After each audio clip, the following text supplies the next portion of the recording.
श्रीमद् भगवद गीता के छठे अध्याय का महत्व एवं लाभ। राधे राधे, जय श्री कृष्णा। दोस्तों, आपका दिन मंगलमय हो। प्रभु की कृपा सदैव आप पर बनी रहे।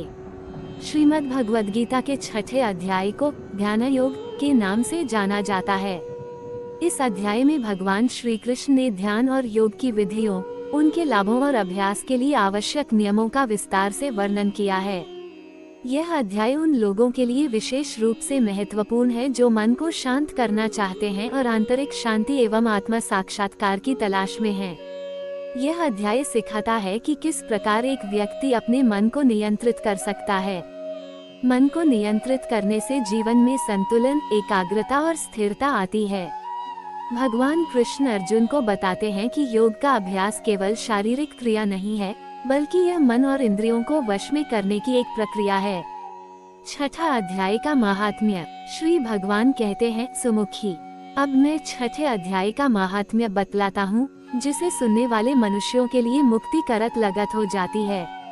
गोदावरी नदी के तट पर प्रतिष्ठानपुर नामक एक विशाल नगर है, जहाँ मैं पिपलेश के नाम से विख्यात होकर रहता हूँ। उस नगर में जानश्रुति नामक एक राजा रहते थे, जो भूमंडल की प्रजा को अत्यंत प्रिय थे। उनका प्रताप मार्तंड मंडल के प्रचंड तेज के समान जान पड़ता था। प्रतिदिन होने वाले उनके यज्ञ के धुएं से नंदनवन के कल्प वृक्ष इस प्रकार काले पड़ गए थे, मानो राजा की असाधारण दानशीलता देखकर वे लज्जित हो गए हों। उनके यज्ञ में प्राप्त पुरोडाश के रसास्वादन में सदा आसक्त होने के कारण देवता लोग कभी प्रतिष्ठानपुर को छोड़कर बाहर नहीं जाते थे। उनके दान के समय छोड़े हुए जल की धारा, प्रतापरूपी तेज और यज्ञ के धूमों से पुष्ट होकर मेघ ठीक समय पर वर्षा करते थे। उस राजा के शासन काल में ईतियों खेती में होने वाले 6 प्रकार के उपद्रवों के लिए कहीं थोड़ा भी स्थान नहीं मिलता था और अच्छी नीतियों का सर्वत्र प्रसार होता था। वे बावली, कुएं और पोखरे खुदवाने के बहाने मानो प्रतिदिन पृथ्वी के भीतर की निधियों का अवलोकन करते थे। एक समय राजा के दान, तप, यज्ञ और प्रजापालन से संतुष्ट होकर स्वर्ग के देवता उन्हें वर देने के लिए आए। वे कमलनाल के समान उज्जवल हंसों का रूप धारण कर अपनी पख हिलाते हुए आकाशमार्ग से चलने लगे। बड़ी उतावली के साथ उड़ते हुए वे सभी हंस परस्पर बातचीत भी करते जाते थे। उनमें से भद्राशवादी 2-3 हंस वेग से उड़कर आगे निकल गए। तब पीछ वाले हंसों ने आगे जाने वालों को संबोधित करके कहा, अरे भाई भद्राश, तुम लोग वेग से चलकर आगे क्यों हो गए? यह मार्ग बड़ा दुर्गम है, इसमें हम सबको साथ मिलकर चलना चाहिए। क्या तुम्हें दिखाई नहीं देता? ये सामने ही पुण्यमूर्ति महाराज जानश्रुति का तेजपुंज अत्यंत स्पष्ट रूप से प्रकाशमान हो रहा है। उस तेज से भस्म होने की आशंका है, अतः सावधान होकर चलना चाहिए। पीछ वाले हंसों के ये वचन सुनकर आगे वाले हंस हंस पड़े और उच्च स्वर से उनकी बातों की अवहेलना करते हुए बोले, अरे भाई, क्या इस राजा जानश्रुति का तेज ब्रह्मवादी महात्मा रैक्व के तेज से भी अधिक तीव्र है? हंसों की ये बातें सुनकर राजा जानश्रुति अपने ऊंचे महल की छत से उतर गए और सुखपूर्वक आसन पर विराजमान हो अपने सारथी को बुलाकर बोले, जाओ, महात्मा रैक्व को यहाँ ले आओ। राजा का यह अमृत के समान वचन सुनकर मह नामक सारथी प्रसन्नता प्रकट करता हुआ नगर से बाहर निकला। सबसे पहले उसने मुक्तिदायिनी काशीपुरी की यात्रा की, जहां जगत के स्वामी भगवान विश्वनाथ मनुष्यों को उपदेश दिया करते हैं। उसके बाद वह गया क्षेत्र में पहुंचा, जहां प्रफुल्ल नेत्रों वाले भगवान गदाधर संपूर्ण लोकों का उद्धार करने के लिए निवास करते हैं। तदनंतर नाना तीर्थों में भ्रमण करता हुआ सारथी पापनाशिनी मथुरापुरी में गया। ये भगवान श्री कृष्ण का आदि स्थान है, जो परम महान तथा मोक्ष प्रदान कराने वाला है। वेद और शास्त्रों में वह तीर्थ त्रिभुवनपति भगवान गोविंद के अवतार स्थान के नाम से प्रसिद्ध है। नाना देवता और ब्रह्मर्षि उसका सेवन करते हैं। मथुरा नगर कालिंदी यमुना के किनारे शोभा पाता है। उसकी आकृति अर्धचंद्र के समान प्रतीत होती है। वह सब तीर्थों के निवास से परिपूर्ण है।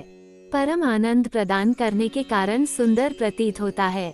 गोवर्धन पर्वत होने से मथुरा मंडल की शोभा और भी बढ़ गई है। वह पवित्र वृक्षों और लताओं से आवृत है। उसमें 12 वन हैं। वह परम पुण्यमय था। सबको विश्राम देने वाले श्रुतियों के सारभूत भगवान श्री कृष्ण की आधार भूमि है।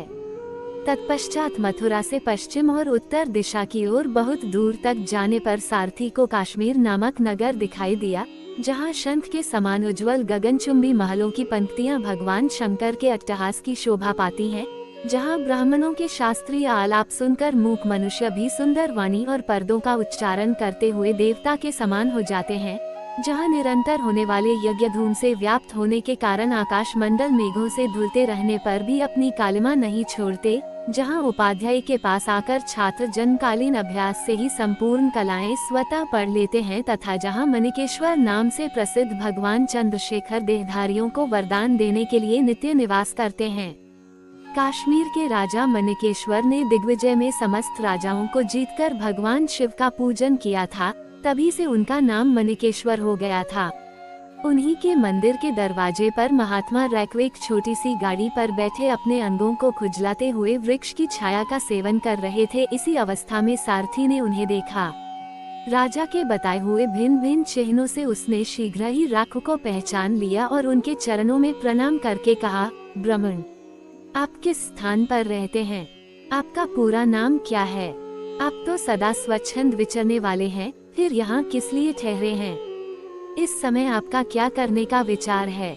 सारथी की ये वचन सुनकर परमानंद में निमग्न महात्मा रैक्व ने कुछ सोचकर उससे कहा, यद्यपि हम पूर्ण काम हैं, हमें किसी वस्तु की आवश्यकता नहीं है, तथापि कोई भी हमारी मनोवृत्ति के अनुसार परिचर्या कर सकता है।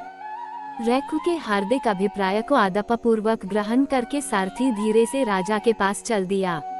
वहां पहुंचकर राजा को प्रणाम करके उसने हाथ जोड़कर सारा समाचार निवेदन किया। उस समय स्वामी के दर्शन से उसके मन में बड़ी प्रसन्नता थी। सारथी के वचन सुनकर राजा के नेत्र आश्चर्य से चकित हो उठे।